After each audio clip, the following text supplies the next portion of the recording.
Everyone నాకు తెలిసినంత వరకు మన మహబూబ్‌నగర్ డిస్ట్రిక్ట్‌లో పుట్టిన ప్రతి ఒక్కరు ఈ ఫ్రూట్‌నయితే తప్పకుండా టేస్ట్ చేసే ఉంటారు. పైగా మళ్ళీ సీజన్ ఎప్పుడు స్టార్ట్ అవుతుందని కూడా వెయిట్ చేస్తూ ఉంటారు. ఎందుకంటే మన పాలమూరు ఫేమస్ ఫ్రూటే కస్టర్డ్ యాపిల్ కాబట్టి. ఇక్కడ నుండి చాలా ప్లేసెస్‌కి కూడా ట్రాన్స్‌పోర్ట్ అవుతూ ఉంటాయి. ఇక్కడ దొరికినన్ని ఫ్రూట్స్ ఎక్కడా దొరకవు. అంత ఫ్రెష్ అండ్ న్యాచురల్‌గా. ఇక దసరా కూడా రాకముందు సీతాఫలాలయితే మార్కెట్‌లోకి వచ్చేసాయి. మేము కూడా ఈ ఫ్రూట్స్‌ని హ్యాపీగా తింటూ ఎంజాయ్ చేస్తున్నాము. మనం కంపల్సరీగా సీజనల్ ఫ్రూట్స్ అనేది ఎన్నో కొన్నైనా తింటూ ఉండాలి. మన హెల్త్‌కి చాలా బావుంటుంది.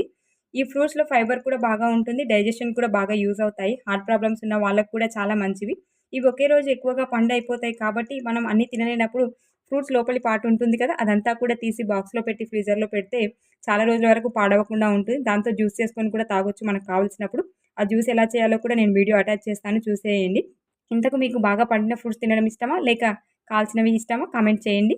Thank you for watching. Follow for more videos. Thank you.